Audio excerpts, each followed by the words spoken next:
कुछ समय के विराम के बाद ब्रह्मसूत्र अणुभाष्य द्वितीय अध्याय को हमने संपन्न किया था। आज से उसके पुनरावर्तन का क्रम प्रारंभ कर रहे हैं। पिछले प्रथम अध्याय में जैसे हमने शैली रखी थी उसी प्रकार से संशय क्या है, विषय वाक्य उपलब्ध है तो विषय वाक्य, संशय, फिर पूर्व पक्ष, उत्तर पक्ष और सिद्धांत, इनके समरी के रूप में हम प्रस्तुति का क्रम रखेंगे। इसलिए वैसे सब लोगों को पिछली बार का अनुभव है ही, पर आगे भी इस अध्याय की प्रस्तुति में जिन लोगों का भी क्रम है वो इसी प्रक्रिया से सब लोग अपनी प्रस्तुति करिएगा। हाँ नितिन भाई, आपका है पहला? हाँ, धन्यवाद प्रणाम राजा। हाँ कर। श्री कृष्णाय नमः। श्रीमद आचार्य चरण कमलेभ्यो नमः। अप्रेरित प्रिय कर्णम, ये जो सख्य भाव की जो परिभाषा है वो आप श्री के व्यक्तित्व में पूरी तरह चरितार्थ होती है। और इतना उत्कृष्ट विषय यद्यपि हमारी अधिकारिता नहीं है, यानी शास्त्रतया भी और मतितया भी, फिर भी आप जो मैत्रीपूर्ण सौहार्द से हमें इतना कठिन विषय समझाते हैं और उससे विषय के अध्ययन में उत्साह और एक अनोखा आनंद आता है। और क्या कहे, उसके लिए और कुछ ज्यादा नहीं कह सकते। इस तरह आपके चरणारविंद में सादर अभिवंदना के साथ, आपकी अनुमति के साथ प्रथमाध्याय का विहंगावलोकन और फिर द्वितीयाध्याय का सिनॉप्टिकल भूमिका देख के सूत्र और अधिकरण जो मेरे क्रम में उसको करूंगा। ठीक है राजा? अब हाँ, जो अणुभाष्य का जो प्रतिपाद्य विषय है, जो भगवान व्यासदेव ने अज्ञ जनों पर अनुग्रह कर उपनिषद का निर्णय करने अर्थात सर्व वेदार्थ रूप जो ब्रह्म तत्व का विचार करने के लिए ब्रह्मसूत्र का प्रणयन किया।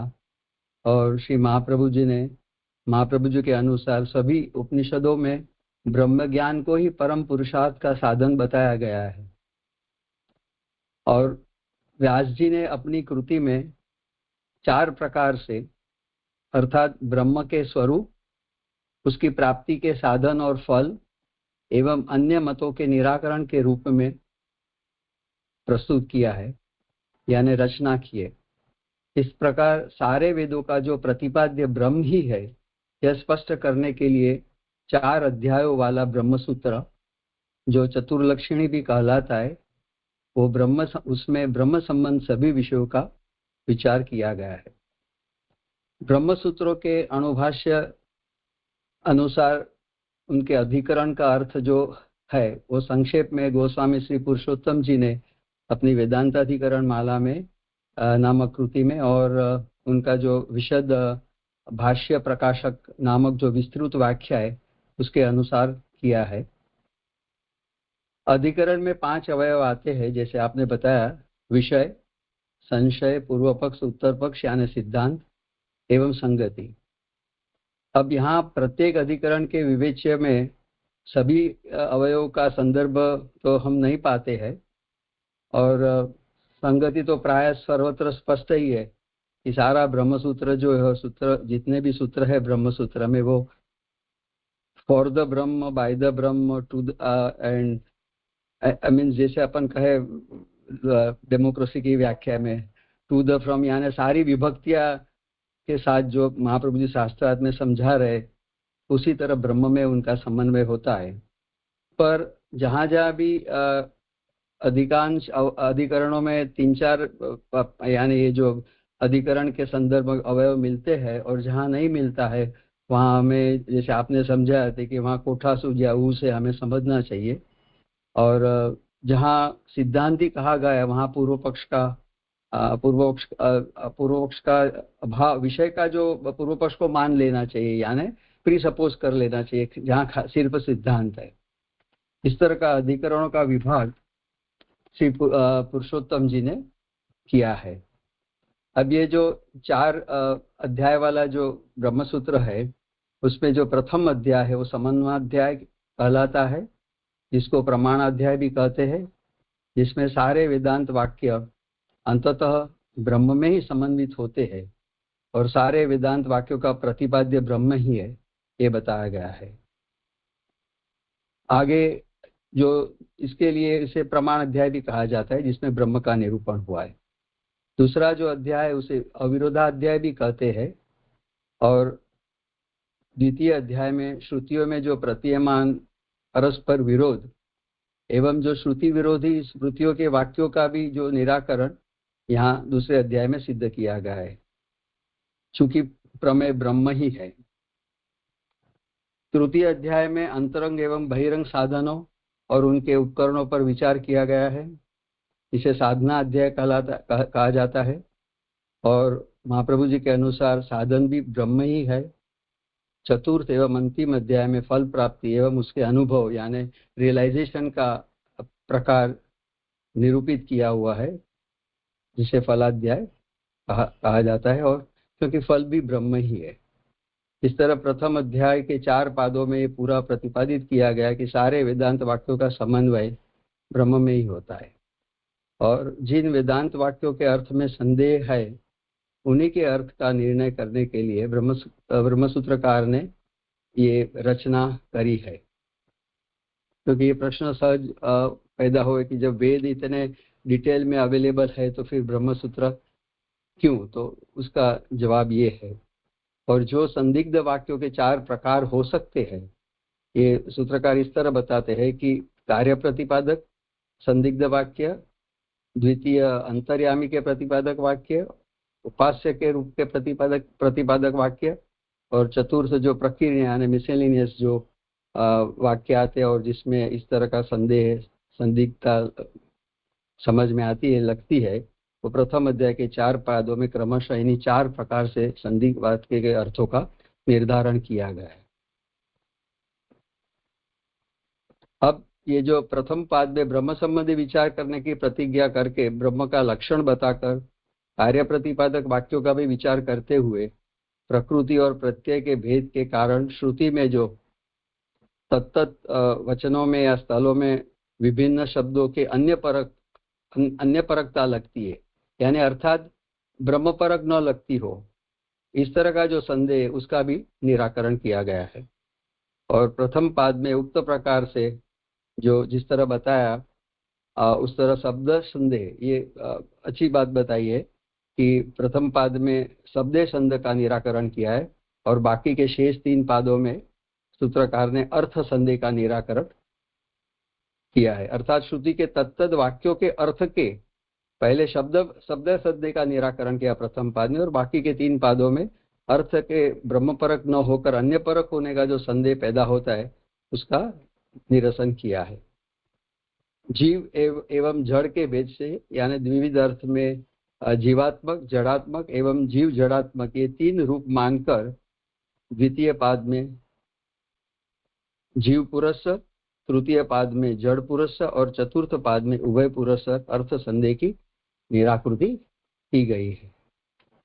तो ये प्रथम अध्याय का जो विहंगावलोकन के बाद अब द्वितीय अध्याय में जो प्रथम अध्याय में विवादास्पद वेदांत वाक्यों के ब्रह्म परक होने का प्रतिपादन कर उनका ब्रह्म में समन्वय निरूपित किया गया, अब द्वितीय पाद में उक्त समन्वय को दृढ़ करने के लिए श्रुतियों में जो परस्पर विरोधी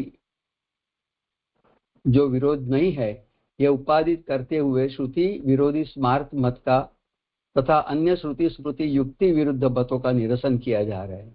यानी जो श्रुतियों में परस्पर विरोध आता है वो नहीं है, वो बताना, यानी उसको स्थापित किया, प्रतिपादित किया। और जो स्मृति है जिनका जो श्रुति के मत से बाधित, श्रुति का मत बाधित करता है श्रुति का, तो अन्य श्रुति और स्मृति दोनों का युक्ति विरुद्ध मतों से निरसन किया है। अन्य श्रुति यानी जो आगे आएगा वो तुल्यांश में जो श्रुति में विरुद्धता भाषित होती है उनका किस तरह युक्ति से निरसन किया या तो परिहार किया। मूल में सिद्धांत यह है कि निरपेक्ष प्रामाण्य तो केवल श्रुति का ही है, ये बेसिक पंच लाइन और क्रक्स है।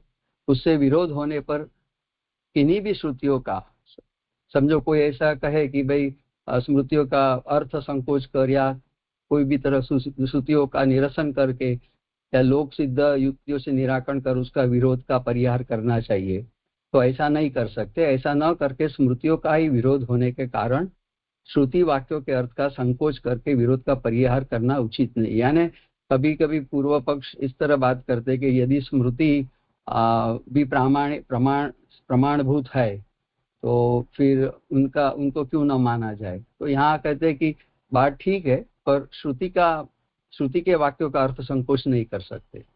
स्मृति के वचन का अर्थ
हितेन भाई का डिस्कनेक्ट हो गया है। कोई अगर उनसे बात करके पूछ सके तो पूछ लेना। वो लाइन पर नहीं है इसलिए आवाज नहीं आ रही उनकी।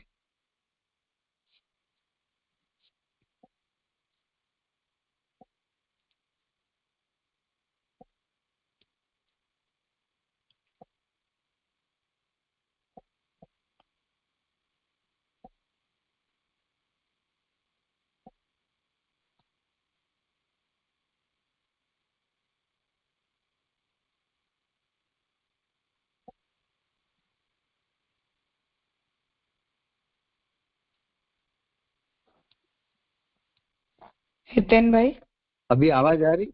हाँ हाँ, अभी आवाज आ रही है। अब आ रही आ रही। कहाँ से मिस हुआ मुझे पता नहीं अभी।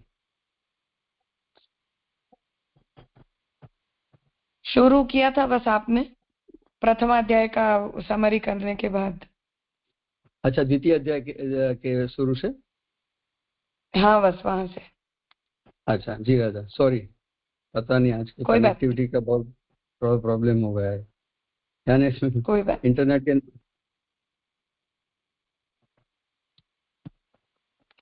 हाँ सॉरी सबको।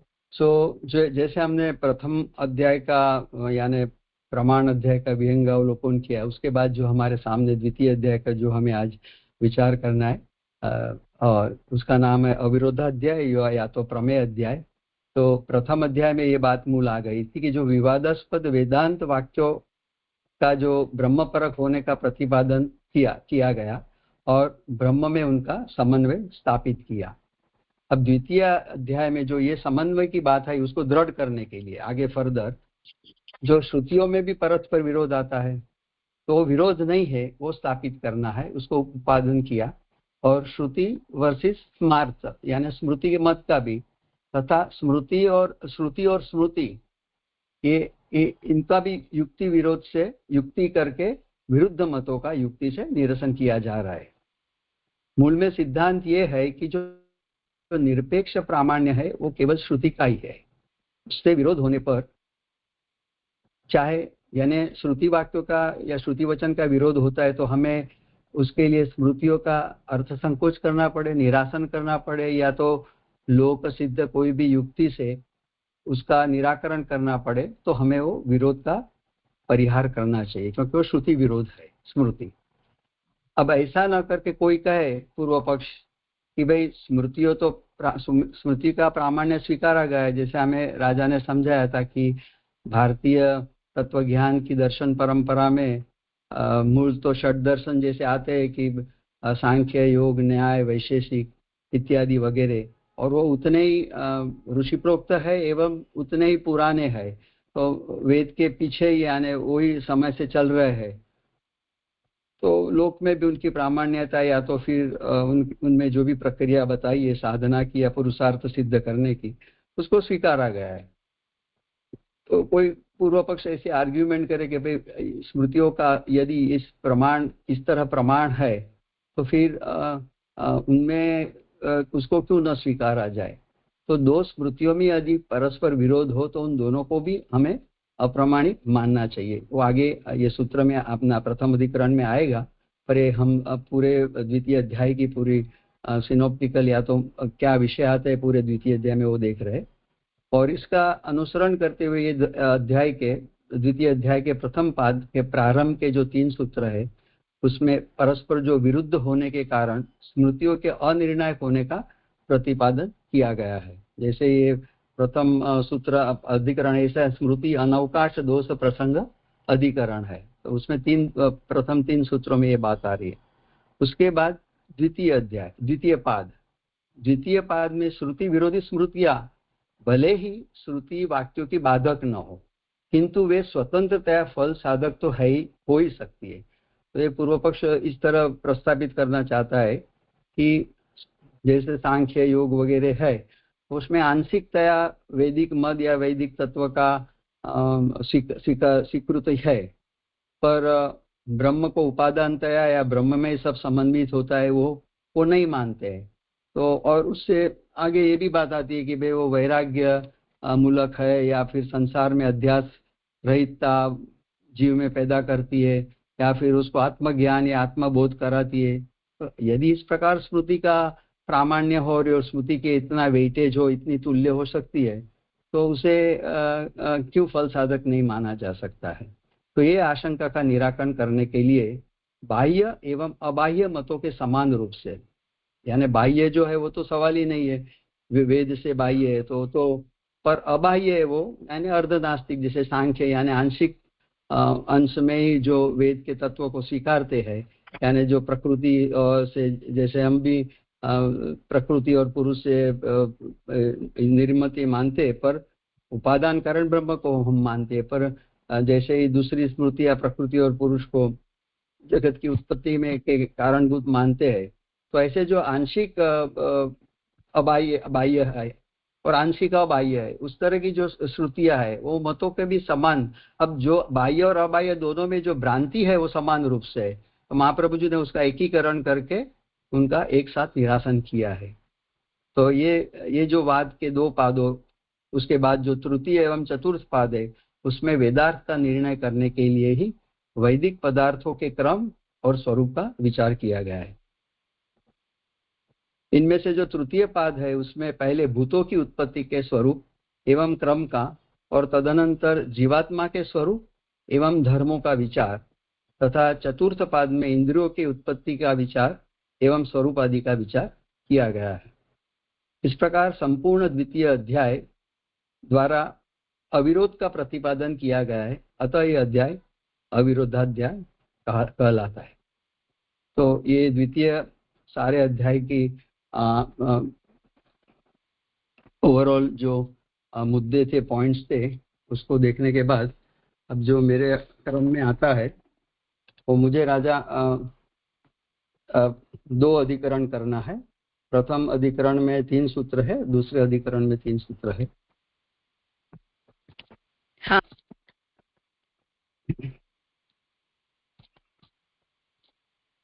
अब जो वेदांताधिकरण माला में हम देखें तो प्रथमाध्याय सर्वासाम श्रुतीनाम ब्रह्मणि समन्वय प्रतिपादितः स तदा स्थिरो भवति यदा श्रुतीनाम परस्पर विरुद्ध परिह्रियते अन्य विरुद्धासमार्था वादाश्च निराक्रियन्ते अतः तदर्थम द्वितीय अध्याय श्रुति अविरोधम प्रतिपादयति विरुद्धवादांश निराकरोति। जो हमने देखा कि प्रथम अध्याय जो समन्वयाध्याय में था वो श्रुति वाक्यों का समन्वय ब्रह्म में किया।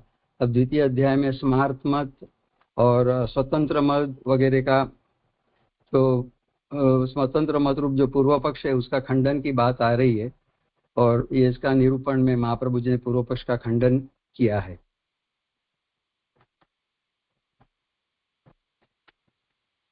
ये बात आई।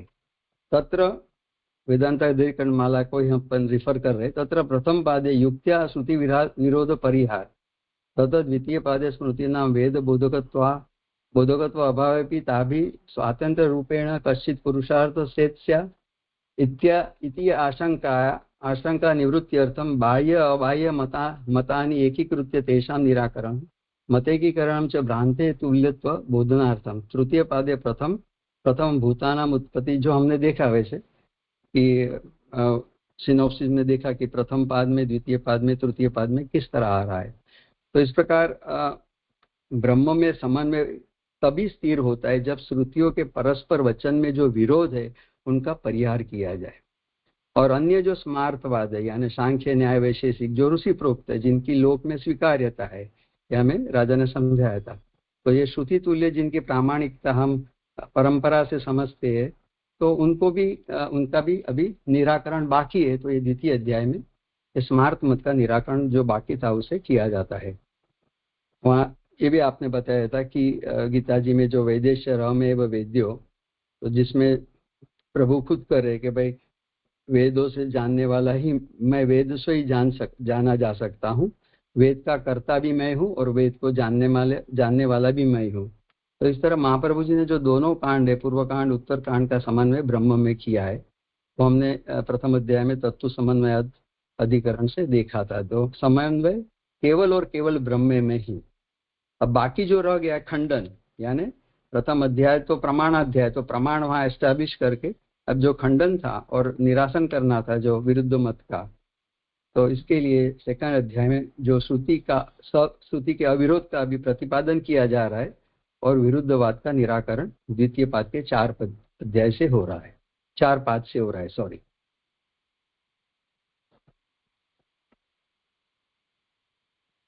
अब यहाँ प्रथम पाद में जो प्रमुख विषय है वो युक्ति द्वारा स्मृति में विरोध का परिहार बताया है, और दूसरे पाद में वेद के जो बोधक तत्व का अभाव होने के कारण, यद्यपि स्मृति जो ऋषि प्रोक्त है उसमें भी वेद निरूपक तत्व का आंशिक रूप से भी क्यों स्वीकार न हो, पर संपूर्णतया बोधकता का जो अभाव है, फिर भी यदि कोई न्याय या सांख्य मतानुसारी मुक्ति की प्रक्रिया के अनुसार अपनी साधना करता है और पुरुषार्थ सिद्ध करना चाहता है, तो क्या फलित होगी? इस तरह का विषय या इस तरह का संशय करके समझ के उसका परिहार करने के लिए, जहाँ बाह्य मत है वहाँ वेद के सिद्धांत का बोध नहीं होता है, पर जहाँ आंतरिक जिनका अंगीकार वैदिक परंपरा में हुआ है, उनमें भी जो वेद मत से विरुद्ध मत प्राप्त होता है, उन सबको इकट्ठा करके महाप्रभु जी ने निराकरण किया। ये प्रथम अध्याय का प्रथम पाद में ये बात आ रही है। इन सब मत को क्यों साथ में इकट्ठा किया, ऐसा प्रश्न किसी को होवे तो महाप्रभु जी के सभी के अंदर, चाहे बाह्य अबाह्य हो या आंशिकतया वेद विरुद्ध हो, सभी के अंदर जो भ्रांत मत है वो एक समान है। तो सबका एकीकरण करके महाप्रभु जी ने निरासन किया है, अलग करने के बजाय। और तृतीय पाद में जैसे हमने देखा कि पंच महाभूत की उत्पत्ति का ये जो वेदांताधिकरण माला के संदर्भ में मैं फिर से रिपीट कर रहा हूँ, यद्यपि सिनॉप्सिस में मैं आमीन्स हो गया, बट फिर भी ये संदर्भ में पुरुषोत्तम जी ये कह रहे कि पंच महाभूत की उत्पत्ति का प्रकार और उनका ऑर्डर सोचा गया, और जीवात्मा का स्वरूप और धर्म का विचार किया, और चतुर्थ पाद में इंद्रियों की उत्पत्ति स्वरूप का विचार किया है। इस तरह पूरी समरी है द्वितीय अध्याय की। अब जो मूल विषय में अपना जो वहाँ अगेन वेदांताधिकरण माला में तत्र प्रथमाध्याय अपि स्मर्यते स्मृतेश्च इति कथनेन स्मृति प्रामाण्य अंगीकारात् तया एव श्रुत्यर्थ निर्णय कार्य, अन्यथा तद वैयर्थ प्रसंग इति आशंका निवृत्त्यर्थम प्रथम सूत्रत्रयेण सांख्य योग स्मृत्योः नित्यानुमेय श्रुति मूलकत्व अभावाय प्रामाण्यम उपोद्घातेन निराकृतम। तो अब यहाँ जो प्रथम अधिकरण आ रहा है उसमें 3 सूत्र आ रहे हैं, और जैसे राजा ने भी हमें समझाया तो इसमें भी बात आगे पुरुषोत्तम जी खुद कह रहे कि त्रीणि एतानि प्रत्येकम अधिकरणानि इति भाष्य प्रकाशात अवगंतव्यम। यानी जो वेदांत अधिकरण माला में पुरुषोत्तम जी ने एक अधिकरण में ही 3 सूत्रों की, प्रथम 3 सूत्रों की गिनती गिनी है, यानी विचार किया है। वेरेज भाष्य प्रकाशन में एक एक अधिकरण यानी तीनों का 3 डिफरेंट, इस तरह डिफरेंशिएट किया है। 3 सूत्रों के 3 अधिकरण लिए हैं। तो ये बात थी। तो सांख्य योग, हाँ ये है। तो अभी इस तरह यहाँ पे जो स्मृति विषय वाक्य है अपिस्मर्यते और स्मृतेश, यानी जिनका स्मरण ऋषि ने अपनी परंपरा के अंतर्गत और अपने शास्त्र का निरूपण किया है अलग अलग ऋषि ने, तो वो स्मृति को श्रुति के तरह प्रमाण रूप स्वीकार्य समझना या नहीं, ये मुख्य विषय है। क्योंकि आगे सूत्रकार ने अपिस्मर्यते और स्मृतेश ये सूत्र से स्मृति के प्रामाण्य का स्वीकार तो किया है, तो ये शंका खड़ी होती है। तो फिर वहां ये बात आ रही है कि जो मुख्य स्मृति है गीता और मनुस्मृति, जैसे कि जो मोक्ष की साधक है मनुस्मृति वगैरह, और गीता तो मुख्य श्रुति है क्योंकि उपनिषद का ही विचार है उसमें, और साक्षात भगवत मुखारविंद से निःसृत हुई वाणी है, तो वो उनका प्रामाण्य श्रुति तुल्य है, तो मुख्य स्मृतियों में गिना जाता है। तो स्मृति के द्वारा जो भी श्रुति के अर्थ का निर्णय की परंपरा है वो कोई अन्यथा तरीके से नहीं हो सकती है, क्योंकि उन स्मृतियों का भी क्योंकि पूर्व पक्ष का ये एक सा पक्ष है कि अगर स्मृतियों को आप स्वीकार नहीं करेंगे उनके प्रामाण्य का, तो उनका होना न होना हो जाएगा, यानी व्यर्थ हो जाएंगी। ये आशंका उन्होंने प्रकट करी है। तो तात्पर्य है कि स्मृति के द्वारा जो श्रुति का है, उन लोग का कहना ऐसा है, स्मृति के द्वारा श्रुति का अर्थ ऐसा नियम क्यों नहीं बना सकते, यानी जो उल्टा। आगे हमने तो महाप्रभु जी ने बता दिया और व्यास जी ने भी बता दिया कि भी निरपेक्ष प्रामाण्य केवल एक ही श्रुति का वचन ही है। तो यहाँ विरुद्ध बात कर रहे हैं कि स्मृति से भी उनको आप टैली कर सकते हो श्रुति के वचन को, तो स्वीकार्य नहीं है। कोई कहे उसके निराकर में आप ऐसा नियम क्यों नहीं बना सकते हो, तो उसके निराकरण के लिए 3 सूत्र हमारे सामने आ रहे हैं। यानी सांख्य योग वैशेषिक आदि जो भी शास्त्र है, यद्यपि स्मृति परंपरा में उनकी गिनती है, पर समस्या है कि नित्यानुमेय वेद मूलिका नहीं है। दूसरी जो स्मृति है वो आचार मूलिका है, पर एटलीस्ट वेद मूलिका तो होनी चाहिए नित्यानुमेय। तो इनमें उनका स्वीकार नहीं होने से और अभाव होने से, वेद के तत्व का यानी श्रुति के तत्व का या बोधक तत्व का अभाव होने से उनका प्रामाण्य नहीं माना जाता है। ये मुख्य 3 विषयों का 3 सूत्रों का विषय है। यानी माने राजा ने हमें समझाया था कि ओवरऑल स्मृति के लिए नहीं, पर सांख्य और योग, जो निरीश्वर सांख्य और निरीश्वर योग है, जिनकी बाकी की यानी सांख्य की जो प्रकृति पुरुष की जो उत्पत्ति की प्रक्रिया है हमें मान्य है, जैसे वो कपिल जी ने देवहूति को समझाया, जिसे हम शेश्वर सांख्य समझते हैं। और योग में भी, पातंजल योग में भी उसकी अष्टांग योग साधना में हमें कोई आपत्ति नहीं है, क्योंकि वो पुरुषार्थ साधिका तो है ही। और जहाँ ब्रह्म के उपादान या ब्रह्म के समन्वय का और श्रुति से अविरोध का सवाल है, तो वो एंगल से हमें उनका निराकरण करना जरूरी है। ये 3 सूत्र से हमें समझना है। अभी प्रथम सूत्र जो है, और प्रथम अधिकरण भी यही है कि स्मृति अनवकाश दोष प्रसंग अधिकरण, सूत्र का भी नाम वही है, पुरुषोत्तम जी कर रहे। तथा प्रथम सूत्रे सांख्य स्मृते मोक्षैक उपयोगित्वात् तत् प्रामाण्य अंगीकृत्य तद अनुरोधेन एव श्रुति विप्रतिषेध परिहार्य, अन्यथा तद वैयर्थ्य प्रसंगादिति सूत्रांशेन आशंक्य तत् प्रामाण्य अंगीकारे अहम सर्वस्य जगत प्रभव प्रलयस्तथा इत्यादि गीता स्मृति विरोध।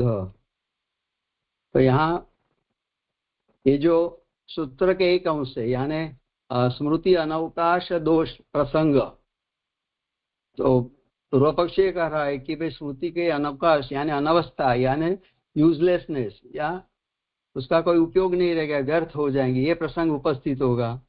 तो हम कह रहे कि इति चेत न, ऐसा नहीं है, क्योंकि ऐसा करेंगे हम, यदि इस तरह की श्रुति को हम प्रमाणित करेंगे या तो उनका स्वीकार करेंगे, तो जो अन्य श्रुति है उसका भी अनवकाश दोष प्रसंग उपस्थित होगा। ये सूत्र का अर्थ है। तो सांख्य और मोक्ष में जो है उपयोग होने के कारण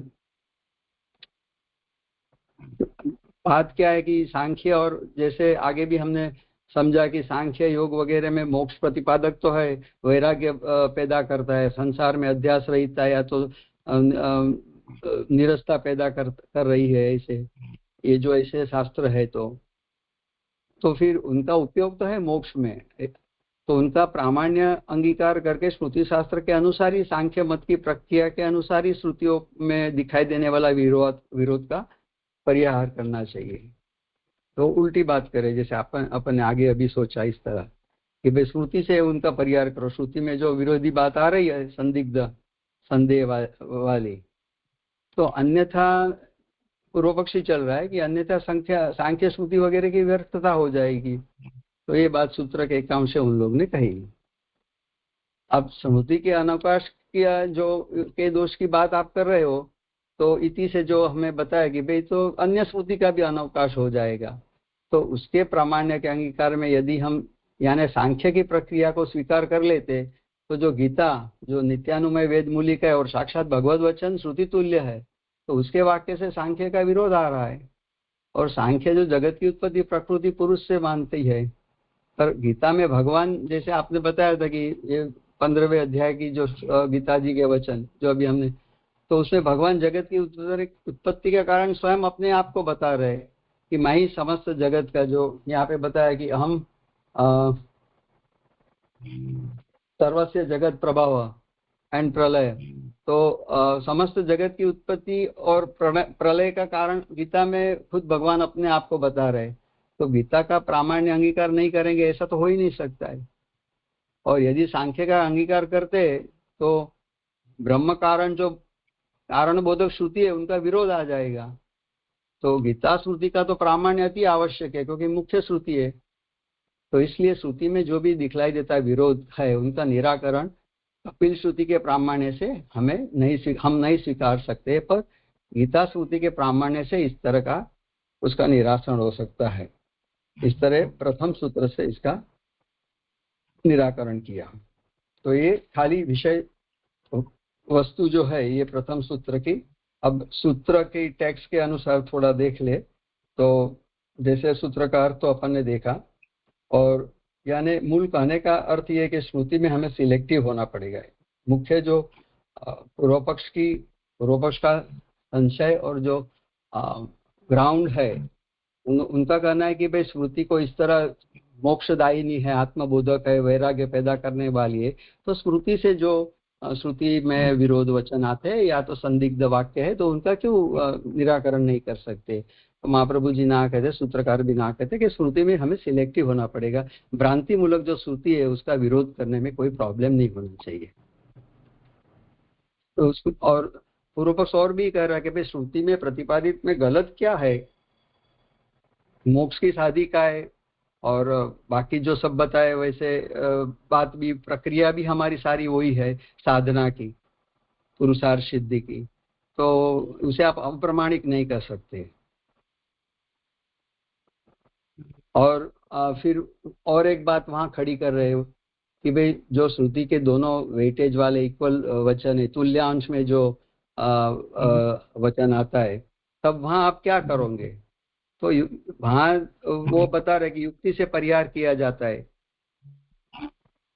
वो हम बता रहे हैं उनको कि पहले सिद्धांत पक्ष में कि भाई वहां हम युक्ति से उनका परिहार करेंगे। पहले दो पाद में जो इस तरह निराकरण की बात आई, और तीसरे और चौथे पाद में तो प्रक्रिया समझाई, वो अलग बात। तो इस तरह अविरोध स्थापित करके जो कपिल वगैरह ऋषि द्वारा जो प्रवर्तित है वो स्मृतियों का हम स्वीकार प्रमाणतया नहीं कर सकते हैं, यद्यपि मनु वगैरह तो मुख्य श्रुति के कैटेगरी में आती है। इस तरह यहाँ मुझे लगता है कि if I could be able to justify प्रथम सूत्र और पूरा विषय, तो ये यहाँ संपन्न होता है। यद्यपि टेक्स्ट में भी फिर आगे यही बताया है कि कपिलादि महर्षियों की स्मृतियों का मनु आदि स्मृतियों की तरह कोई भी उपयोगिता नहीं है, एकमात्र मोक्ष तत्व का ही विवेचन करती है। और पेज नंबर 240 है टेक्स्ट में। और यदि कहे कि सांख्य आदि का मान्यता न दी जाए तो स्मृतियों की उपयोगिता नहीं होगी, तो वो बात कपिल से भिन्न, क्योंकि क्या है, जो शुद्ध ब्रह्म कारणवाचक स्मृतियां है उसको तो मान्यता सदा ही रहेगी। जो गीता जी की बात, वही हम सर्वस्व जगत प्रभव प्रलय तथा आदि स्मृतियों की वाक्यों की मान्यता है। तो यहाँ प्रथम अधिकरण के प्रथम सूत्र का इतना मैं कुछ समझ पाया हूँ। तो राजा कुछ आपको कहना है तो।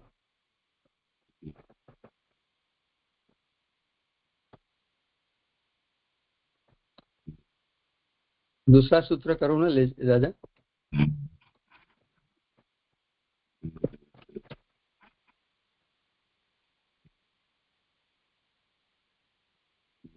राजा दूसरा सूत्र ले रहा हूँ फिर अभी।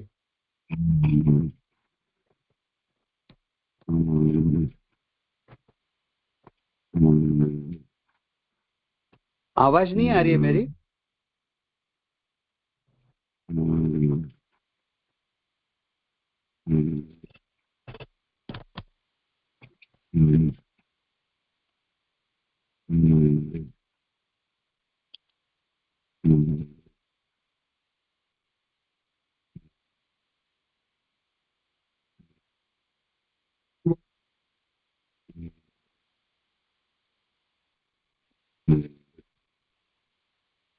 Am I audible, no?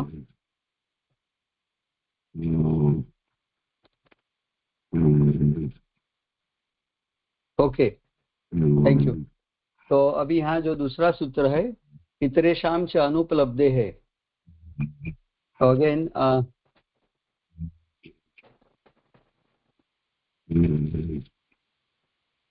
ततः द्वितीय सूत्रे पुरुषोत्तम जी के वेदांत अधिकरण माला प्रकृति व्यतिरिक्तानां मदादीनां लोके वेदे च अनुपलम्भात् तद्युक्त युक्ति नाम प्रयोजनकत्वम इति उक्तम। तो यहाँ दूसरे सूत्र में जो प्रकृति से जो व्यतिरिक्त जो महत आदि है, जो लोक और वेद में उसका अस्वीकार है, यानी प्रकृति का स्वीकार है पर महद आदि वगैरह लोक और वेद में उसका अनुपलम्ब होने से, उसका अस्वीकार होने से सांख्य द्वारा जो बताई युक्ति है समन्वयता की, वो लोग जैसे बता रहे कि आप समन्वय करो, तो वो अप्रयोजक सिद्ध हो रही है। क्योंकि महत आदि का वर्णन है वो सांख्य की जो प्रक्रिया में बताया है वो हमें वेद वगैरह में या तो लोक में भी नहीं मिलता है। तो महाप्रभु जी यही तर्क या युक्ति से समझा रहे हैं कि इसका क्यों स्वीकार नहीं करना है।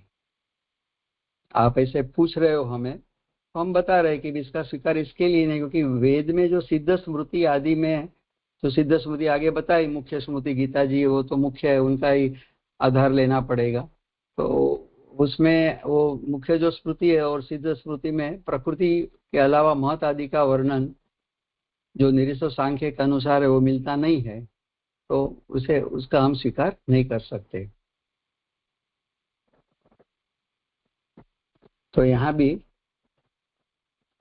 इतरेशाम जो है कि इतर यानी दूसरे जो सूत्र का अर्थ देखे तो इतर यानी दूसरे जो भी है उसमें दूसरे को भी अनुपलब्धि होने के कारण। तो दूसरा क्या, तो प्रकृति तो स्वीकार्य है, वेद में भी हमें पता है प्रकृति और पुरुष की बात तो समझते, पर महतादि तत्व की जो बात बता रहे सांख्य की दर्शन में वो हमें स्वीकार्य नहीं है। तो इस तरह दूसरे की भी अनुपलब्धि होने के कारण वो स्वीकार्य नहीं है।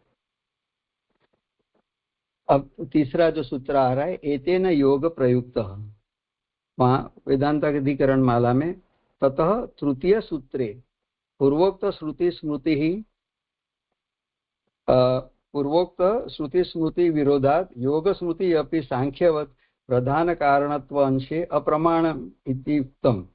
एतेषु पूर्वपादोक्तस्य एव अर्थस्य परामर्शः तद उपोद्घात गर्भः प्रसंग संगति एवं अग्रेपि बोध्यम्। त्रीणीयत यानी वो तो अपन ने देखा। तो जो अभी तृतीय में ये बात आ रही है कि भाई इस तरह योग को भी मान लेना पड़ेगा, जिस तरह सांख्य का निराकरण किया महाप्रभु जी ने और सूत्रकार ने, उसी तरह योग को भी हमें समझ लेना है। क्योंकि जो श्रुति स्मृति का विरोध भी आ रहा है उसमें।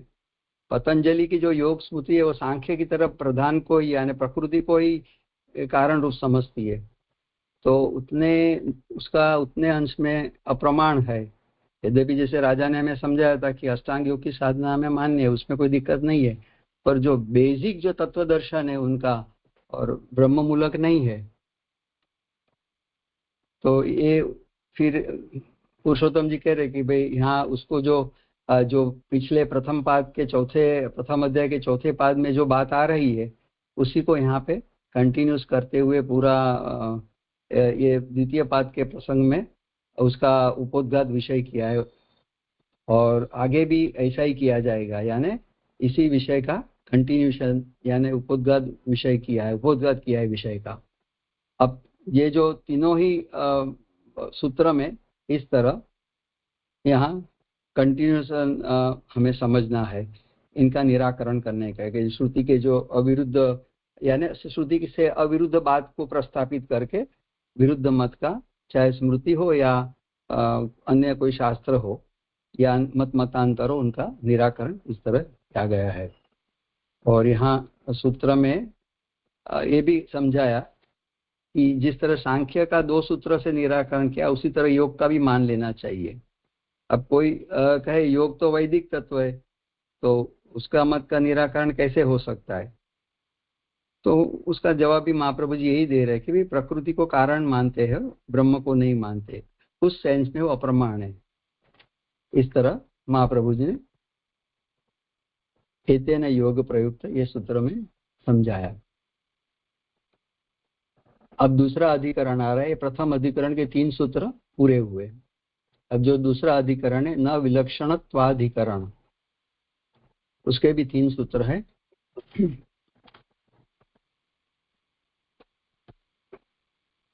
तो न विलक्षणत्वाद अन्यस्य तथात्वं च शब्दात्, तो यहाँ पे ये कह रहे हैं कि वेदांत अधिकरण माला में हम देख लेंगे पहले।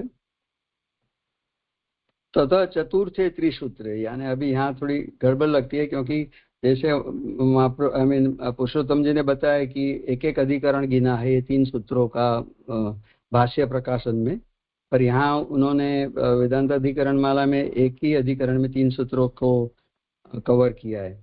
तथा चतुर्थे यानी अपना द्वितीय अधिकरण ये त्रिसूत्रे न विलक्षणत्वाधिकरणे प्रथम सूत्र द्वयेन पूर्व पक्ष। अब जो 2 सूत्र पहले आ रहे हैं, सूत्र नंबर 4 और 5, वो दोनों पूर्व पक्ष है। एक न अग्रे सिद्धांत, उसके आगे सिद्धांत की बात लास्ट सूत्र में कर रहे। तत्र प्रथम सूत्रे चेतनम ब्रह्म जगदुपादानं न भवति जगतो जडत्वेन ब्रह्मणः तद् विलक्षणत्वात् विलक्षणत्वस्य विज्ञानं च अविज्ञानं च इति श्रौत शब्दादेव प्रतीते ही इति उक्तम। तो अब यहाँ जो प्रथम सूत्र में बात आ रही है, ये हमें समझा रहे कि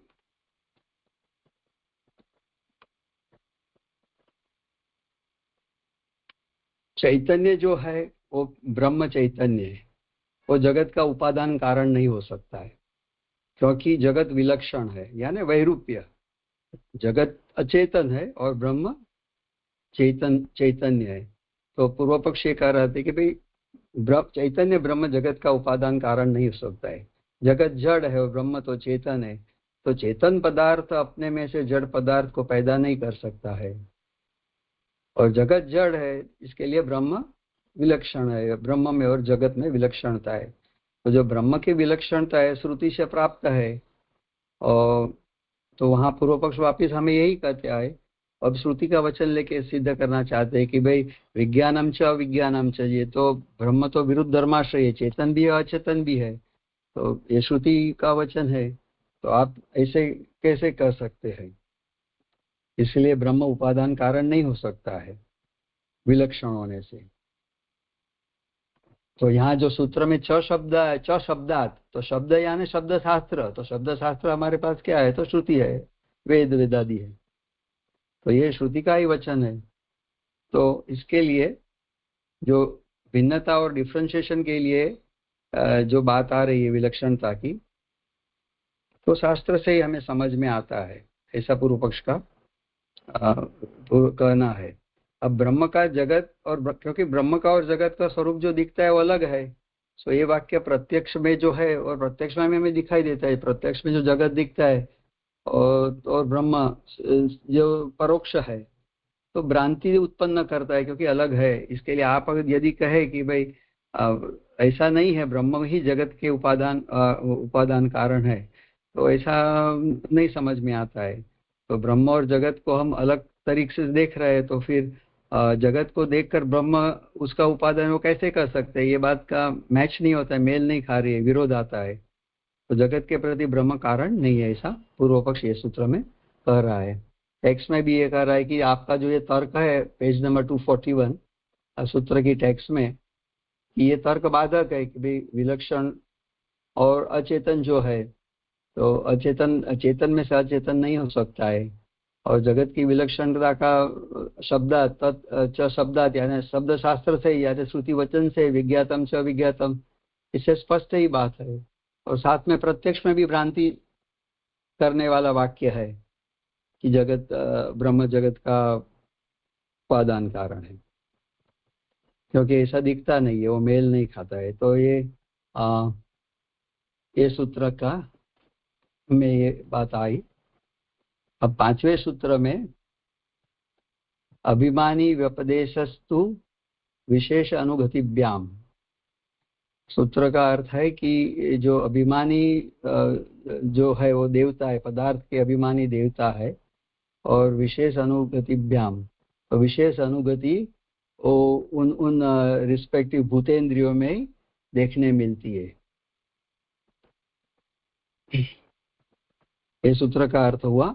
अब पुरुषोत्तम जी के अनुसार ततः द्वितीय सूत्रे ननु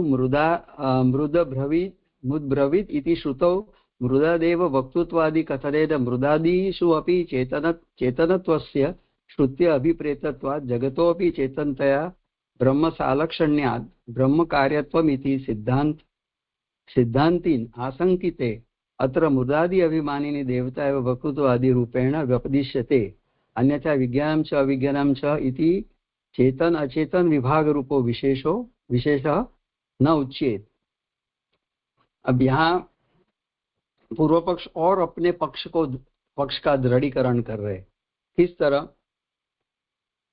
तो जो शंका श्रुति के वचन से पहले बताई, अब दूसरा श्रुति के वचन कर रहे, पहले विज्ञातम से अविज्ञातम से कहा, अब दूसरा श्रुति वचन में जैसे मृदा बोली, मिट्टी बोली, उसका जो वक्तृत्व कथन, ये सब बातें जो बताई, तो ये जड़ पदार्थ में चेतन तो बताया है श्रुति ने, तो इनमें तो श्रुति का अभिप्राय है, और जगत भी चेतन है। तो जिस तरह, क्योंकि मिट्टी है, अग्नि का मुख में प्रवेश, ये सब बातें तो जड़ पदार्थ में चेतनत्व की प्रतीति कराता है। तो दैट मीन्स कि जगत को भी चेतन मान लो, चेतन है। तो ब्रह्म से तो वैलक्षण्य है, सालक्षण्य नहीं, फिर भी सालक्षण्य नहीं हुआ, सिद्ध हुआ, क्योंकि ब्रह्म भी चेतन और जगत भी चेतन।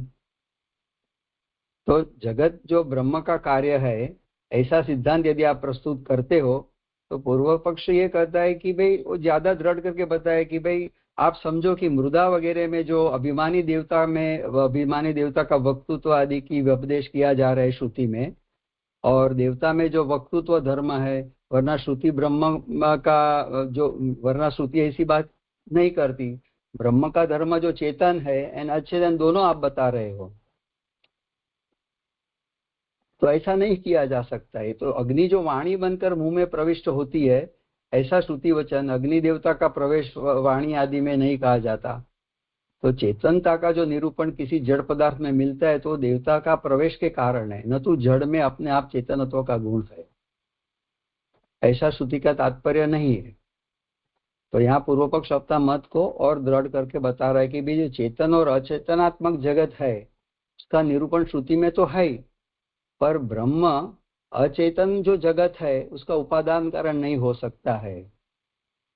ये दोनों सूत्रों से पूर्व पक्ष ने अपना मत समझा है। क्योंकि जैसे मृदा वगैरह बोलती है तो वहां पूर्व पक्ष ये कहना चाहता है अग्नि वगैरह केस में कि भाई उनका जो अभिमानी देवता है उनका प्रवेश है और उनकी गति से भूतेंद्रिय में वो हमें दिखने मिलती है। उसका मतलब ये नहीं होता है कि चेतन से अचेतन पैदा हो गया और फिर आप कहते हैं कि चेतन ब्रह्म से अभी अचेतन जगत पैदा हो सकता है। उसमें तो विलक्षणता ही दिखता है, सालक्षण्य नहीं दिख रहा है।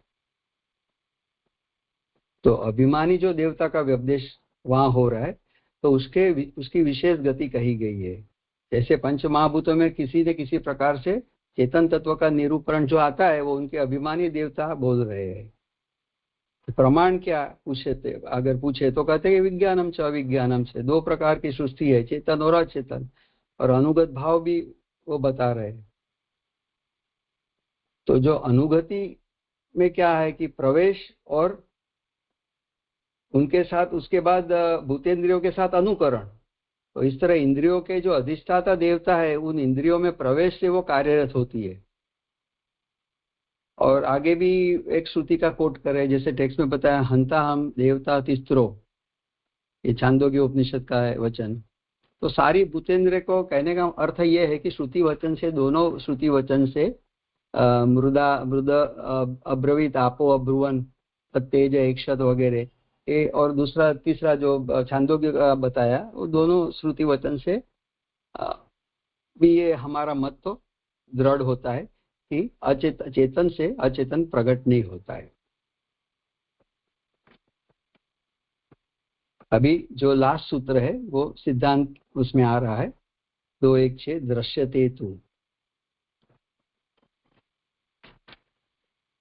जो दृश्यते तु यानी जो दिखने मिलता है, अर्थात जो कार्य कारण की विलक्षणता जो है, क्योंकि पूर्व पक्ष मानता नहीं है। पूर्व पक्ष की समझ ऐसी है कि जो कार्य के कारण के गुण है वो कार्य में आने ही चाहिए, विलक्षण नहीं हो सकता है, वैरूप्य नहीं आ सकता है। तो ये फिक्सेशन है या तो सोचना ऐसा है कि इसकी दृष्टि से वो कार्य कारण में विलक्षणता नहीं मान रहे। तो यहाँ हमारा सिद्धांति ये कह रहे दृश्यते तु, तो उसमें पुरुषोत्तम जी कह रहे